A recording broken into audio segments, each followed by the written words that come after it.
Hello students, आज अपने single phase induction motor के बारे में पढ़ेंगे। सिंगल फेज इंडक्शन मोटर के काफ़ी टॉपिक अपने कर चुके हैं। स्प्लिट फेज इंडक्शन मोटर होगी, शेडेड पोल इंडक्शन मोटर होगी। आज अपने पढ़ेंगे यूनिवर्सल मोटर। यूनिवर्सल मोटर क्या होती है, इसमें क्या क्या मेन पार्ट होते हैं, इसमें क्या इंपॉर्टेंट क्वेश्चन बनते हैं, उनके बारे में आज डिस्कस करेंगे अपने। तो सबसे पहली बात आती है कि यूनिवर्सल मोटर जो होती है वो क्या है, कैसे वर्क करती है, कौन सी सप्लाई पे वर्क करती है। सबसे अच्छा क्वेश्चन यही बनता है इसका। तो यूनिवर्सल मोटर जो होती है वो मोटर जो एसी और डीसी दोनों सप्लाई पे कार्य करे। ठीक है, सबसे पहला पॉइंट तो ये ध्यान रखना है कि यूनिवर्सल मोटर जो एसी और डीसी बोथ सप्लाई पे क्या करे, वर्क करे। बोथ सप्लाई वर्क, यानी कि सबसे इंपॉर्टेंट पॉइंट है कि जो यूनिवर्सल मोटर होती है वो एसी और डीसी दोनों सप्लाई पे कार्य करती है। अब इसकी संरचना की बात करें तो संरचना इसकी बिल्कुल डीसी सीरीज मोटर की तरह होती है। कौन सी? DC series motor. इसकी संरचना बिल्कुल और बिल्कुल डीसी सीरीज मोटर की भांति होती है।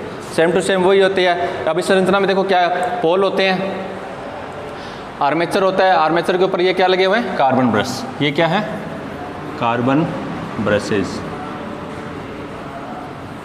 ठीक है, कार्बन ब्रश लगे हुए हैं, हाई रेजिस्टेंस वैल्यू के कार्बन ब्रश लगे हुए हैं जिनसे स्पार्किंग कम हो। ये अपने पास कौन सी है, फील्ड वाइंडिंग। ये अपने पास क्या हो गया, आर्मेचर। ठीक है, फील्ड वाइंडिंग जो होती है वो आर्मेचर की क्या लगी हुई है, देखो श्रेणी क्रम में लगी हुई है। ठीक है, यही होता है डीसी सीरीज मोटर में कि आर्मेचर के श्रेणी क्रम में क्या लगी होती है, फील्ड वाइंडिंग। तो इसकी संरचना बिल्कुल और बिल्कुल डीसी सीरीज मोटर की भांति होती है। तो ये डीसी पर तो कार्य करती है और ये एसी पर भी कार्य इससे लिया जाता है। लेकिन और एसी पे ये कार्य करती है, इसलिए इसको एसी सीरीज मोटर भी बोला जाता है। एसी सीरीज मोटर भी इसको कहा जाता है। इसको एसी सीरीज मोटर भी इसको कहा जाता है, ये ध्यान रखना। ठीक है, इसको क्या बोला जाता है, एसी सीरीज मोटर।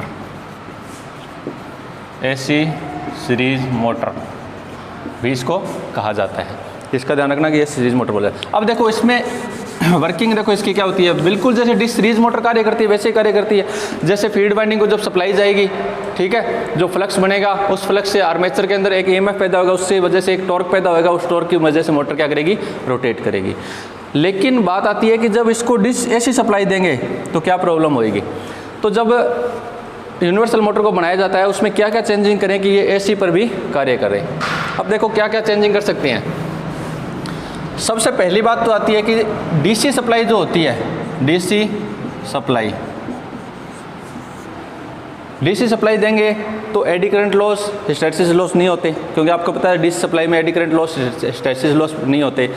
लेकिन जैसे ही अपने इसको एसी सप्लाई देंगे तो आर्मेचर के अंदर और अपने जो पोल कोर है उसके अंदर क्या पैदा होंगे, हिस्टैरिसीस और एडी करंट लॉस।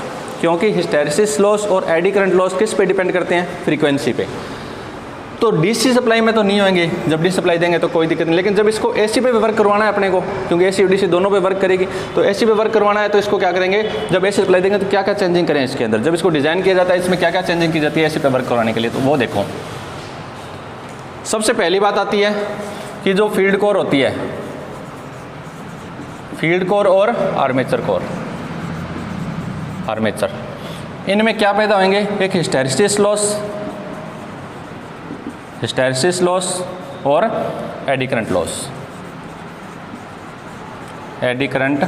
लॉस। ये दो लॉस पैदा होंगे।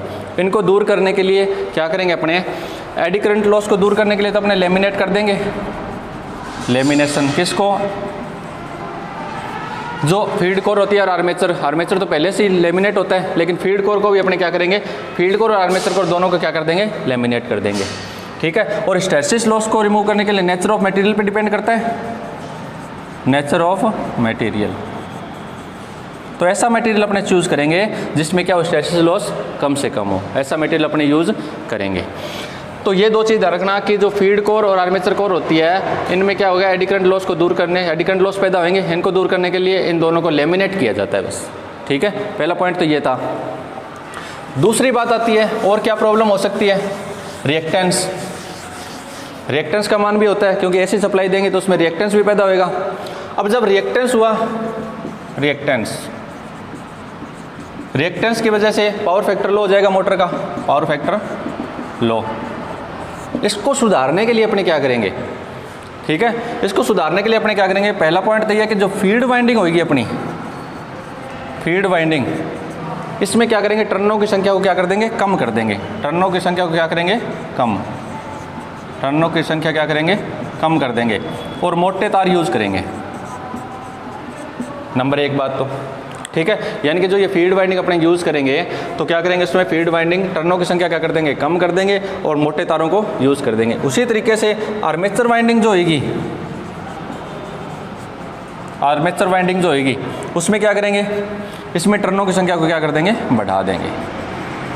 टर्नों की संख्या को बढ़ाना,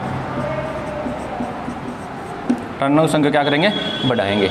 तो ये काम भी अपने को करना पड़ेगा। दो चीज़ें होगी, पहला तो आपने बताया था लेमिनेट किया जाएगा कोर, जो अपना पोल कोर है उसको, और आर्मेचर जो वाइंडिंग है उसको क्या किया जाएगा, आर्मेचर कोर है उसको क्या किया जाएगा, लेमिनेट किया जाएगा। दूसरी बात कि जो फील्ड वाइंडिंग है उसमें टर्नों की संख्या को कम कर देंगे और मोटे तारों को यूज़ करेंगे, और आर्मेचर वाइंडिंग में टर्नों की संख्या को बढ़ा देंगे, जिससे अपना पावर फैक्टर भी बढ़ जाएगा, रिएक्टेंस का मान कम हो जाएगा। ये दो काम किए अपने। फिर आता है अपने एक कंपनसेटिंग वाइंडिंग भी यूज़ करते हैं, ठीक है।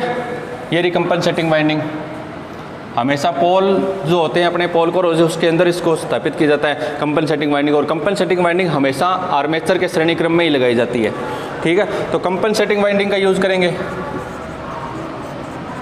कंपनसेटिंग वाइंडिंग हमेशा किसके श्रेणी क्रम में होते हैं, इन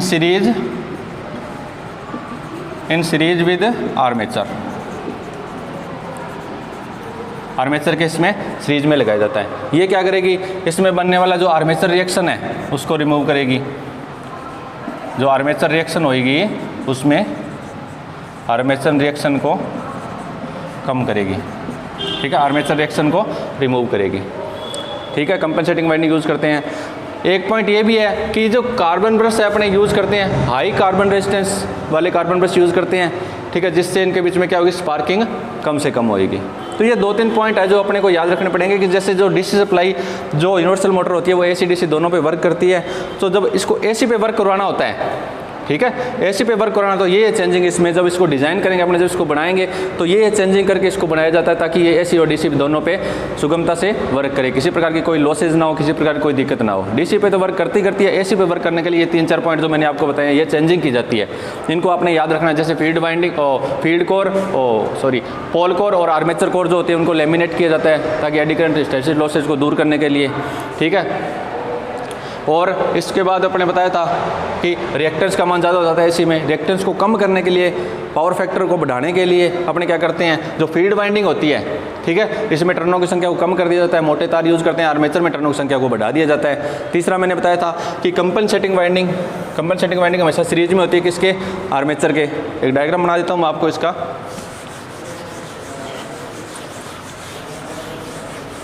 और हाई कार्बन ब्रशेज यूज़ किए जाते हैं ताकि स्पार्किंग कम से कम हो। इंटरपोल भी यूज़ किए जाते हैं, ठीक है। तो इसमें एक डायग्राम ये भी बना सकते हैं अपने।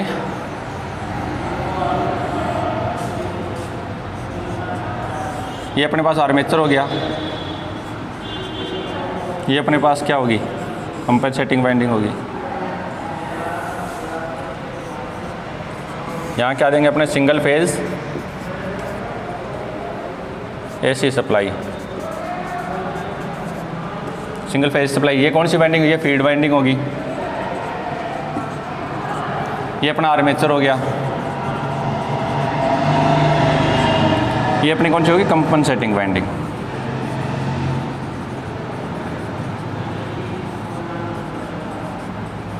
ठीक है, तो कंपनसेटिंग वाइंडिंग जो होती है हमेशा किसके सीरीज में होती है, आर्मेचर के, ठीक है। तो कंपनसेटिंग वाइंडिंग जो है कहाँ किस लिए यूज़ की जाती है, आर्मेचर रिएक्शन को रिमूव करने के लिए। डी सीरीज मोटर में अपने पढ़ चुके हैं इसको कि आर्मेचर रिएक्शन होती क्या है, ठीक है। तो आर्मेचर रिएक्शन को रिमूव करने के लिए